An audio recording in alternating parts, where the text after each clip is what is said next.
네, 사랑과 진리 안에서라는 주제로 이제 네 번째 마지막 시간입니다. 여러분 사도신경 아시지요? 우리 교회는 예배 시간마다 사용하지 않지만 중요한 신앙 고백입니다. 사도신경의 신앙 첫 번째 시작은 이렇습니다. 전능하사 천지를 만드신 하나님 아버지를 내가 믿사오며. 우리가 믿는 하나님은 누구십니까? 전능하신 창조주 하나님이고, 두 번째는 사랑의 아버지 하나님입니다. 하나님은 창조된 것을 내버려 두신 방관자가 아니라 2000년 전부터 모든 믿는 사람들의 고백은 하나님은 통치자, 전능한 왕이시며 그 왕은 사랑으로 통치하시는 아버지이시다, 이렇게 말했습니다. 교회는 무엇입니까? 교회는 우리를 구원하신 하나님의 아들 그리스도가 왕이시면서 그분은 어떻게 통치하시냐면 교회를 사랑으로 통치하시는 분이세요. 오늘 말씀은 이렇습니다. 그리스도는 교회를 사랑으로 어떻게 통치하시는가, 이것을 함께 살펴본 다음에, 그렇다면 우리는 교회를 그리스도의 사랑의 통치를 어떻게 적용하면서 교회라는 가족 몸을 이루어 갈 것인지 확인하는 것입니다. 한번 보지요. 그리스도는 교회를 사랑으로 어떻게 통치하십니까? 한 세 가지를 말씀드릴 텐데요. 하나는 교회의 머리는 그리스도이시고 우리는 머리에 붙어있는 지체들입니다. 이 의미는요, 권위자가 있고 그리고 교회 안에는 질서가 있다는 의미인데요. 에베소서 4장 15절에 보시면 오직 사랑 안에서 참된 것을 하며 범사에 그에게까지 자라라. 교회 안의 머리는 곧 그리스도라. 교회는 그리스도의 몸입니다. 몸의 머리는 그리스도이시고 성도들은 그 머리에 붙어있는 각 지체들입니다. 그리고 머리이신 그리스도는 사랑을 각 지체들에게 흘려보내게 하셔서 각 지체들은 그리스도의 사랑을 공급받아서 함께 성장해 가는 몸입니다. 이해가 되시죠? 그리스도가 머리라는 의미는 예수님이 왕이고 권위를 가진 통치자라는 의미고요. 거기에 붙어있는 지체들은 그 권위에 순종하는 자들입니다. 자, 그러면 그리스도가 교회의 머리가 되신다는 말은요, 민주주의가 아닌 거예요. 요즘으로 말하는 대로 완전한 평등과 자유가 있는 민주주의가 아니라 왕이신 그리스도의 권위 아래 통치를 받는 가족이라는 의미지요. 여러분 성경을 잘 보시면 온 세상을 통치하시는 하나님께서 아담을 세우시고 아담에게 통치권을 위임하셔서 세상을 다스리고 정복합니다. 하나님은 이스라엘의 통치자이신데 모세를 선택하여 세우시고 모세에게 권위를 위임하셔서 이스라엘을 인도합니다. 하나님은 신약의 12제자를 세워서 그들에게 권위를 위임하고 2000년 전부터 교회를 통치하고 다스리고 있습니다. 가정은 어떻습니까? 하나님이 우리 가정의 주인이시지만 남자를 인도자로 권위를 주어 세우고 가정을 이끌고 가며 여자는 동등하지만 돕는 배필로서 가정을 하나님의 나라로 세워갑니다. 여러분 직장의 영역, 나라의 영역도 하나님의 통치는 위임하고 질서 있게 다스리는 것입니다. 그런데 오늘날 사회는 권위를 좋아하지 않지요. 지금은요, 권위가 무너진 시대입니다. 개인의 자유와 인권이 강조되어 있어서 권위를 무지무지 싫어해요. 여러분 생각해 보세요. 한 30년 전, 40년 전만 해도 나라의 대통령을 욕하고 조롱하면 큰일 났어요. 3, 40년 전만 해도 부모와 선생님의 권위를 끌어내리면 큰 무례한 일이 되었지요. 근데 지금은요, 부모도 대통령도 목회자의 권위도 조롱받고 무너진 시대가 되었어요. 교회를 이해하실 때 우리를 구원하신 그리스도가 머리라는 의미는 권위자라는 의미이며, 지체인 우리들은 통치자이신 권위자를 존중하며 그의 인도를 따른다는 뜻입니다. 왕이신 그리스도는 교회를 어떻게 통치하십니까? 오늘 말씀 에베소서 4장 11절과 12절에 보시면 부활하신 주님께서 교회의 은사를 나누어 주시는데, 어떤 사람은 사도로 세우시고, 어떤 사람은 선지자로, 어떤 사람은 복음을 전하는 자로, 어떤 사람은 목사와 교사로 삼으셔서 그들에게 권위와 은사를 위임하셔서 그들을 통하여 성도를 온전하게 하고 봉사의 일을 하게 하면서 그리스도의 몸을 세워가고 있습니다. 보이시지요? 교회의 권위자이신 주님이 각 사람에게 은사를 나누어 주셔서 권위를 위임하셔서 성도를 세우며 그리스도의 몸을 세웁니다. 그래서 성경은 장로들에게 위임한 권위자에게 순종하고 복종하기를 부탁합니다. 두 번째, 그리스도의 통치는 교회를 통치하실 때 법을 주십니다. 우리는 그 법 아래 순종을 배워야 합니다. 자, 구약을 보세요. 하나님은 이스라엘을 사랑으로 통치하실 때 법을 주십니다. 신명기 7장 8절을 보세요. 오늘 말씀을 여기저기 좀 찾아볼 텐데요. 여호와께서 다만 너희를 사랑하심으로 말미암아 자기의 권능의 손으로 너희를 인도하여 내시고 너희를 종되었던 집에서 애굽 왕 바로의 손에서 속량하셨나니, 하나님은 이스라엘 백성을 사랑하셨기 때문에 노예였던 그들을 애굽 왕 바로의 손에서 구원하셨습니다. 사랑하셨기에. 구원하신 후에 이들을 그냥 내버려 두셨습니까? 아니지요. 법을 주셨어요.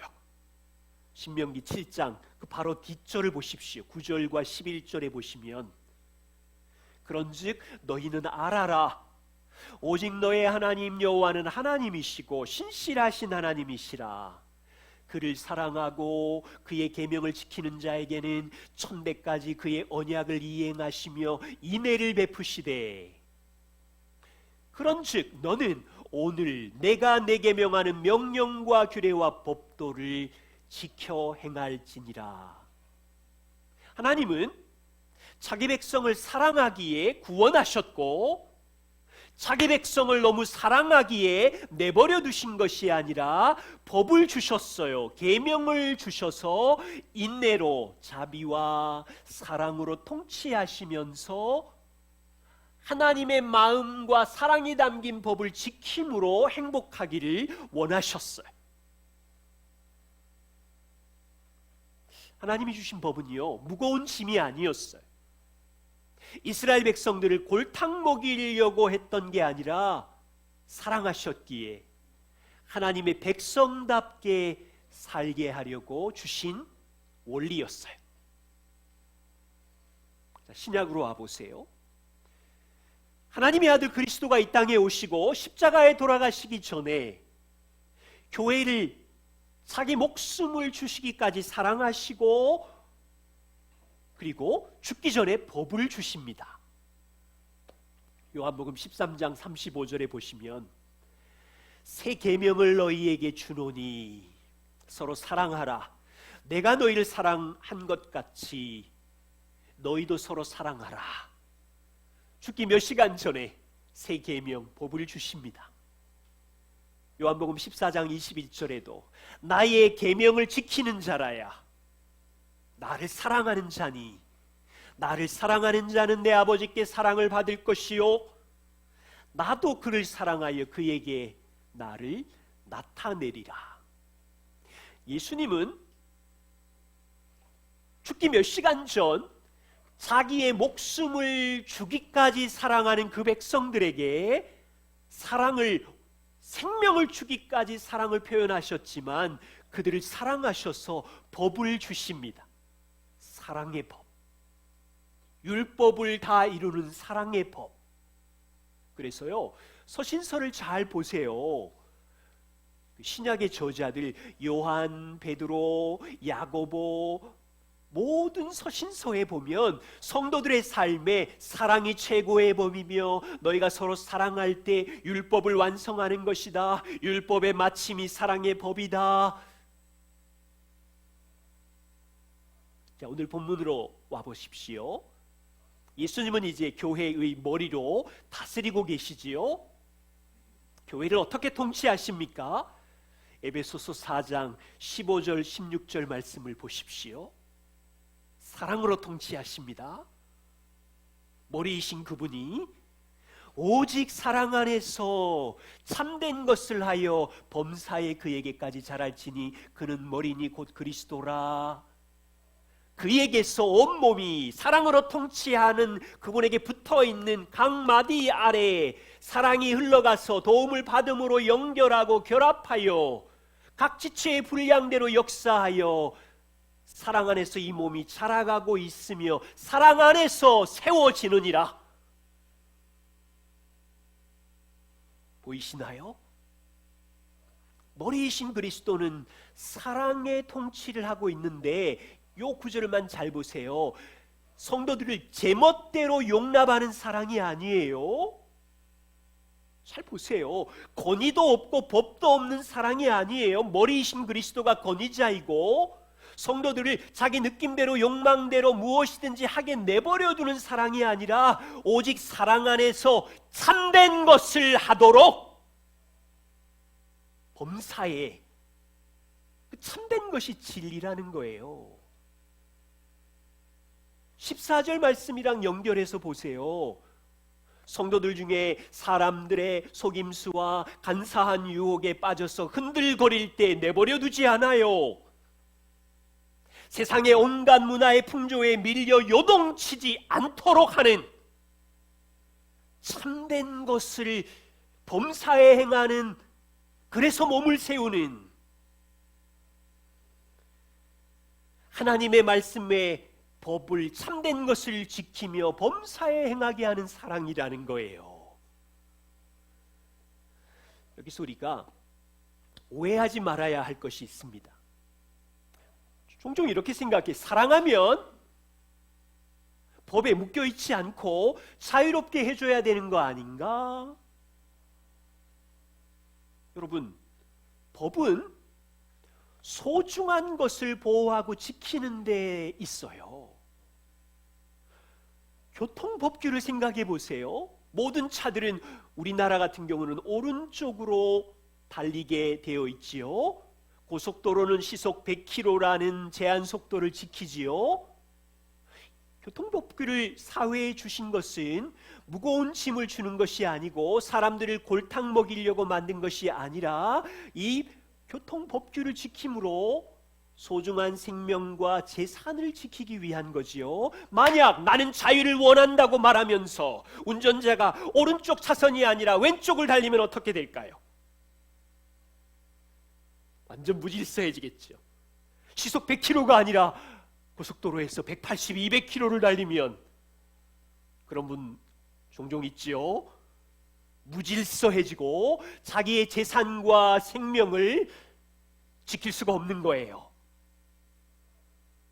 여러분, 가정에서 자녀를 사랑하기에 규칙과 법이 있지 않아요? 입 닦아라, 손 씻어라, 일찍 자라, 공부 다 하고 놀아라. 이 법은 우리 아이들에게 무거운 짐을 주려는 것이 아니라 아이들을 지키고 사랑하기에 보호하려고 하는 것이요. 핵심은 이것입니다.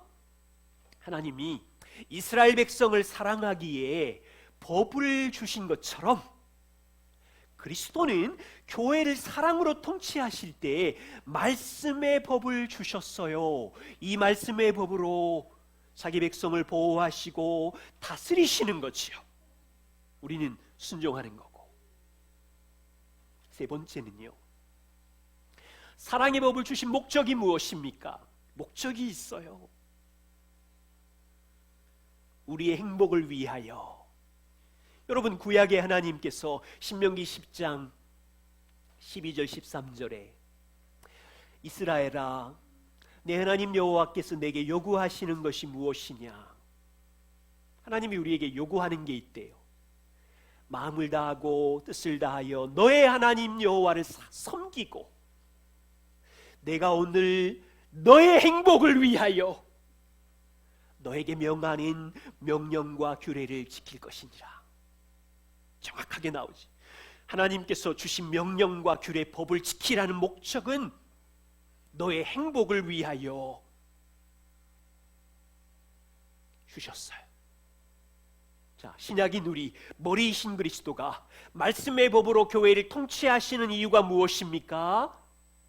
에베소서 4장 13절, 그리스도의 장성한 분량이 충만한 데까지 자라기 위해서예요. 하나님을 아는 것과 믿는 것에 하나가 되어서 머리이신 그리스도를 닮는 목적까지 가게 하려고. 여러분, 디모데후서 3장 16절 17절 잘 아시죠? 모든 성경은 하나님의 감동으로 된 것으로 교훈과 책망과 바르게 함과 의로 교육하기에 유익하니. 왜 성경이 있습니까? 목적이 있지요. 하나님의 사람으로 온전케 해서 모든 선한 일을 행할 능력을 갖추게 하려고. 성경의 말씀의 법은 하나님의 온전한 사람으로 그리스도를 닮는 장성한 분량까지 자라는 목적을 위하여 말씀은 존재하는 거죠. 주님의 은혜교회가 3월달 말씀 묵상을 하고 있습니다. 어려운 율법, 성막, 여러분, 말씀을 보는 목적이 무엇입니까? 이 말씀을, 어려운 말씀을 잘 풀어서 내 지식을 자랑하라가 아니지요. 무거운 짐을 하나 얹어 주신 것이 아니지요. 아니면 교회가 하니까 말씀 읽었다 끝, 오늘 할 일 다 했으니까 하고 싶은 대로 감정대로 욕망대로 살아라가 아니지요. 그 말씀을 읽고 주신 말씀 안에 교훈을 따라서 하나님의 사람으로 온전하게 자라는 거지요. 아침마다 공동체 안에 주신 말씀을 함께 나누면서 나의 삶에 무너진 걸 바로 잡아주고 잘못된 것을 말씀으로 책망받고 그 말씀이 우리의 가정을 일으키고 내 생각을 바꾸고 내 인생이 주님을 닮는 사람으로 빚어가도록 하나님 말씀이 있는 거지요. 그렇다면요, 우리는 이 사랑의 통치를 어떻게 적용할 수 있을까요? 한 3가지 정도 교회가 실천할 수 있는 적용점을 나누려고 합니다. 첫 번째는요, 보세요. 그리스도가 머리이시고 우리가 붙어있는 지체라면 이제 이런 적용점이 생겨요. 누가 교회에 붙어있는 가족이 될 수 있는가? 누가 교회 머리이신 그리스도에게 붙어있는 가족 지체가 될 수 있습니까? 그리스도의 사랑을 경험한 자들이 몸의 지체 하나님의 가족이 될 수 있지요.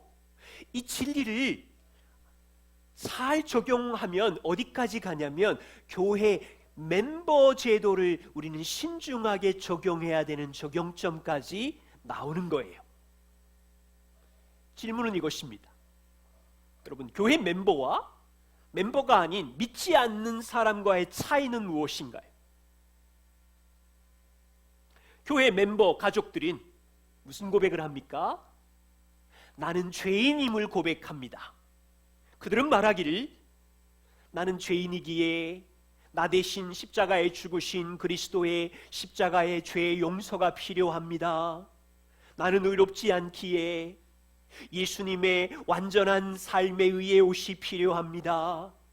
인생을 살아보니 나에게 힘과 노력으로는 구원을 얻을 수 없기에 나는 하나님의 사랑이 필요합니다 라고 고백하는 사람들이, 하나님의 사랑에 접붙여진 사람들이 교회 멤버가 될 수 있는 거예요. 믿지 않는 자는 뭐라고 말합니까? 나는 약한 사람이긴 하지만 내 힘으로 살 수 있어요. 나에게는 예수님의 십자가의 죽으심 필요 없어요. 하나님이 나의 죄를 대신해서 아들을 죽이실 필요 없어요. 나는 하나님의 사랑 필요 없는데, 내 힘으로 인생을 살 수 있는데, 그렇게 말하지.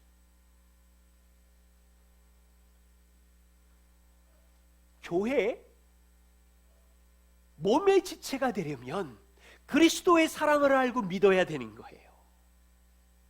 그래서 교회 가족 멤버가 된다는 의미는 이렇습니다. 그리스도의 사랑을 경험한 사람들이 나를 구원하신 그리스도가 구원자이며 인생의 주인인 것을 고백하는 사람들이고요, 나를 구원하신 그분이 내 삶의 머리이신 그분이 사랑의 통치를 하시고 있기 때문에 나를 징계하기도 하시고 나를 고치기도 하시고, 그러기에 나는 그분이 주인이시니까 그분의 말씀에 순종하겠다는 의미이고, 그리고 옆에 있는 다른 사람들을 돌보고 사랑하면서 머리이신 주님을 닮아가겠습니다 라는 헌신의 약속이 교회 가족이 된다, 멤버가 된다는 의미인 거예요. 그러나 슬프게도 오늘날 교회 등록은 너무 쉽고 간단해졌습니다. 교회 예배 출석과 함께 교인 등록 카드를 내밀면 멤버가 되는 교회도 있고, 어떤 교회는 4주, 6주 새가족반을 통해서 교회 가족이 되는 문화도 있습니다. 슬프게도 교회는 취미 동호회나 탁구 운동 동호회처럼 아픈 현실이지요. 여러분, 초대교회는 어떻게 했을까요? 초대교회 길을 묻다라는 책에 이렇게 되어 있어요. 그리스도인이 되는 과정은 빠르게 진행되지 않습니다. 대략 3년 진행되었습니다. 세례교육은 성경 지식을 가르치는 데서 끝나는 것이 아니라 세례를 받는 사람이 속박에서 벗어나 자유를 누리게 해주고 언제 닥칠지 모르는 순교를 준비하도록 하는 과정입니다. 핍박 시대였으니까요. 그리스도인이 된다는 건 죽음을 의미하는 거였어요. 세례를 통해 나는 그리스도인입니다 라고 말하여서 새로운 가족의 구성원이 되었고, 그것은 로마 제국보다 훨씬 큰 공동체에 속하게 된 사실을 선포하는 것입니다. 로마 제국보다 훨씬 큰 공동체, 하나님의 가족 공동체. 우리 교회는 이 일에 조금이라도 신중하고 싶습니다. 그래서 스타팅 포인트 과정 8주를 통해서 교회 멤버 되는 과정이 있고요, 8주를 마치면 인터뷰를 하지요. 복음에 대해서 명확한 구원의 신앙 고백이 있는지를 확인합니다. 그리고 일생 동안 죄를 버리고 주님을 닮아가기 위해서 삶을 나누는 소그룹 안에서 살기로 약속하고 10가지 이상의 서약을 같이 읽고 사인을 하는 과정을 거칩니다. 사실 이것도 온전하지 않지만 이렇게 확인하는 이유는 교회의 머리이신 그리스도의 사랑을 경험한 지체가 교회의 가족이 되고, 교회가 아주 가족이 되었을 때 거룩한 천국을 준비하는 가족 공동체로 함께 있고 싶기 때문입니다. 두 번째는요, 그리스도의 통치가 사랑의 법 아래 일어났다면 교회는 그 진리의 법에 따라서 책망도 있어야 되고요, 징계도 있어야 됩니다. 이것을 조금 확대하면 일상의 삶에서는 책망하고 징계하면서 함께 성장하는 것이고, 심각한 것에 대해서는 이제 징계, 건징이라는 데까지 확대할 수 있어요. 그래서 그리스도의 몸을, 거룩을 보호하는 거지요. 예수님께서 교회에 대해서 가르치셨어요. 마태복음 18장입니다. 15절과 18절에 보시면 교회 안에 형제가 죄를 범하면 어떻게 하라고 예수님이 그 절차를 말씀하시는지 보십시오. 너희 중에 형제가 죄를 범하거든 그것을 본 사람은 가서 그 사람과만 상대하고 먼저 권고해라. 먼저 사랑으로 도와줘라. 그런데 두 번째, 만일 그 형제가 들었는데도 듣지 않으면 이제 너 혼자 가지 말고 그 죄를 본 두세 사람이 함께 증인의 입으로 찾아가서 그 형제를 도와줘라.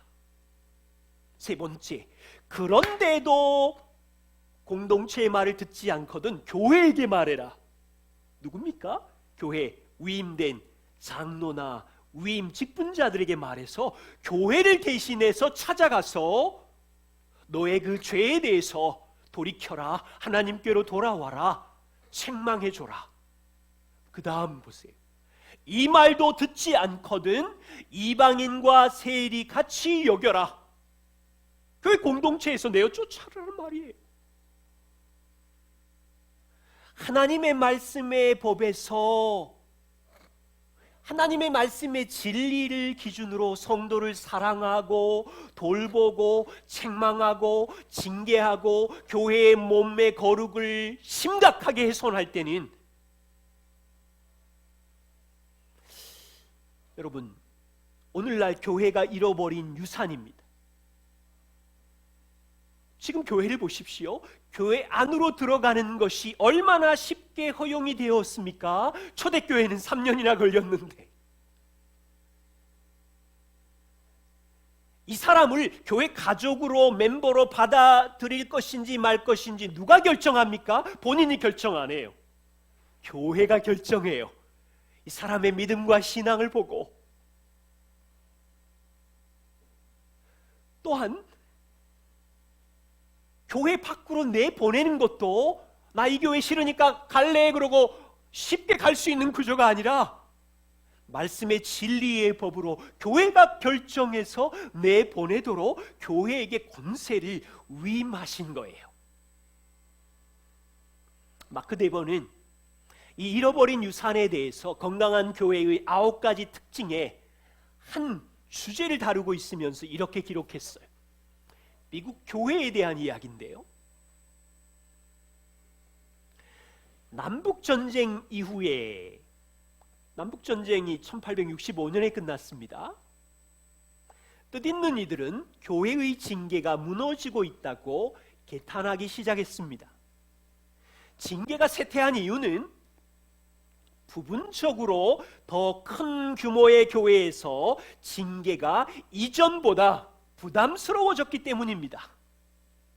교회의 징계에 따르기를 거부하는 사람들이 점점 늘어났고 교회가 권위를 가지고 징계해도 그냥 버티는 거죠. 교회는 이들을 출교시키는 일에 부담을 느꼈습니다. 특별히 도시 교회들의 큰 대형 교회를 중심으로 수요와 세련된 음악과 설교에 대한 욕구가 너무 컸기 때문에 징계를 교회의 재정을 유지하는 일보다 부차적인 일로 여겼습니다. 그래서 교회가 어떻게 됐습니까? 그들은 교회 안에 있는 타락한 교인들을 교회에서 일소하고자 하는 결단력을 상실했습니다. 다시 말하면 하나님이 주신 진리의 말씀의 이 법, 우리를 행복하게 하는 이 법에서 어긋난 사람들을 향하여 책망하고 징계하는 일을 소홀히 할 때 교회는 세상이랑 비슷해지는 거예요. 세상이랑. 그래서 세상의 손가락질을 받는 거예요.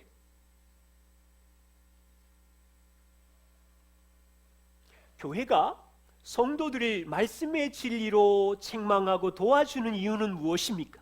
그 사람이 미워서가 아니에요. 두 가지 이유가 있습니다. 죄 가운데 있는 형제를 회개하고 하나님께로 돌아오게 하는 거예요. 이것이야말로 죄 지은 사람을 사랑하는 아주 중요한 원리죠. 만일에 낭떠러지로 걸어가는 사람에게 괜찮아, 너 잘 가라 그러면 낭떠러지에 떨어져 죽을 거 아니에요. 불난 집에서 불이 난 줄도 모르고 자고 있는 사람에게 깨우지 않고 내버려 두는 건 범죄잖아요. 복음이 아닌 잘못된 이단 사상으로, 때로는 고질적인 중독과 간음으로 영원한 낭떠러지와 불길로 떨어지는 사람들을 괜찮다고 하면 교회예요? 하나님께 돌아오도록 섬기고 돌보고 책망해서, 목적은 어디예요? 주님 앞에 서게 해야 되니까. 그래서 징계의 목적은 다른 사람들이 이렇게 함으로 다른 사람들도 이 죄에 빠지지 않도록 하는 것이며 교회를 거룩으로 보호하는 것이에요. 그래서 이 어려운 때에 지금 기독교는 위기를 맞이했어요. 세상의 손가락질과 비방을 받는 이 시대에 잃어버린 사랑 안에서의 돌봄과 책망과 징계를 교회가 회복함으로 성도를 보호하고 교회의 거룩을 지켜가야 돼. 세 번째입니다. 사랑의 통치의 목적은 하나됨입니다. 우리는 사랑 안에서 이 하나됨을 지켜야 돼요. 오늘 에베소서 4장 앞쪽을 보십시오. 4장 2절과 3절에 모든 겸손과 온유로 하고 오래 참음으로 사랑 가운데서 서로 용납하고, 왜요? 평안에 매는 줄로 성령이 하나되게 하신 것을 지키기 위해서, 교회의 몸인 이 하나됨을 지키기 위해서예요. 보세요. 교회는 머리이신 예수와 모든 지체들이 다 연결되어서 하나가 되었지요. 주인도 하나이요, 아버지도 하나이요, 소망도 하나이요, 성령 안에 하나이요. 그렇다면 한 가지 부탁을 드릴게요. 교회 몸 안에 있을 때 부족한 지체들이 당연히 있겠지요. 원리는 뭐냐면요, 내 눈에 보이는 부족한 지체들을 귀중하게 여기면서 하나됨을 지키는 거예요. 고린도전서 12장 24절입니다. 오직 하나님이 몸을 고르게 하여, 그리스도의 몸을 고르게 하여 부족한 지체에게 귀중함을 더하사, 저는 이 귀중함이라는 단어가 너무 놀라웠어요. 부족한 지체에게 귀중함을 더하사 몸 가운데서 분쟁이 없이 오직 여기 단어에도 전 너무 좋아. 혼자 돌보는 게 아니라 여러 지체가 서로 같이 돌보게 하셨으니, 그리스도의 몸 안에 우리 눈에 부족한 지체가 보입니다. 여러분, 이 지체를 우리는 귀중하게 여기나요? 솔직히 말하면 우리도 연약한 죄인이기 때문에 부족한 지체를 보는 것은 힘들어요. 때로는 우리 입에 불평이 있어요. 은사가 부족한 사람들을 보면 교회 안에 아무것도 하는 게 없어 불평이 일어나고요. 성격이 까칠한 사람, 재정이 부족한 사람, 자주 연약한 죄로 넘어지고 쓰러지는 사람들을 보면 저들은 교회 안에 도움이 안 돼라고 하는 원망이 우리 안에 일어나는 게 우리의 실존이에요. 죄송하지만 한 몸의 하나됨을 이해하지 못하는 나쁜 생각이, 그리스도의 몸을 생각하지 않는 자기 감정이에요. 왜요? 머리이신 그리스도의 사랑은 여전히 부족한 지체들을 향하여 흘러가고 있고, 그 그리스도의 사랑은 그를 돌보고 있고, 다른 여러 지체들이 그 지체를 사랑으로 돌보라고 한 몸으로 불러주셨으니까. 예수님의 동생 야고보 섬겼던 교회 스토리를 이야기하죠. 야고보 2장 1절입니다. 초대교회 야고보가 섬기는 교회 안에 내 형제들아, 영광의 주 곧 우리 주 예수 그리스도에 대한 믿음을 너희가 가졌으니, 복음의 믿음을 너희가 가졌으니, 그 다음에 뭐라고 합니까? 사람을 차별하여 대하지 말아라. 2절 보세요. 만일 너희 회당에, 교회 안에 금가락지를 끼고 아름다운 옷을 입은 사람이 들어오고, 누가 들어와요? 부자, 성공한 자, 성격이 괜찮은 자, 유명한 자, 교회를 잘 섬기는 자 들어오는데, 또 저쪽에 남루한 옷을 입은 가난한 사람이 들어온다.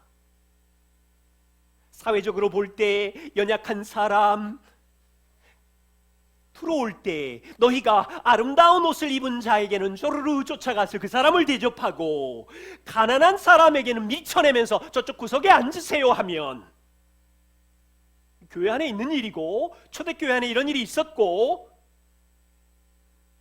야고보서 2장 4절에 보세요. 너희끼리 서로 차별하며, 이 단어에 저는 충격을 받았어요. 악한 생각으로 판단하는 자가 되는 것이 아니냐. 악한 생각이래. 판단하는 자. 5절에 보세요. 만일 너희가 사람을 차별하여 대하면 죄를 짓는 것이니 율법을 이루지 못하느니라. 또 복음을 얘기해요. 그 다음 뒷절로 가면. 함께 나누고 싶은 건 이것입니다.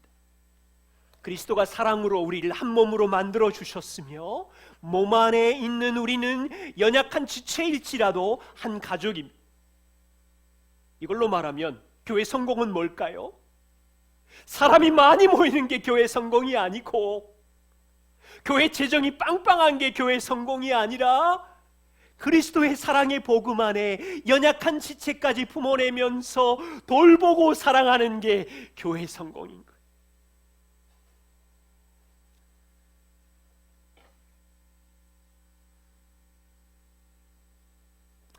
주님의 은혜께 성도 여러분, 우리는 이 사랑의 어린아이 같아요. 그래서 같이 배우고 싶어요. 하나님의 사랑이 내게 흘러서, 그리스도의 사랑이 내게 흘러서 배우고, 그 사랑이 내 삶에, 우리 가정에, 이 교회 안에 흘러서 세상에 주의 사랑을 보이는 빛과 소금이고 싶습니다. 기도하겠습니다.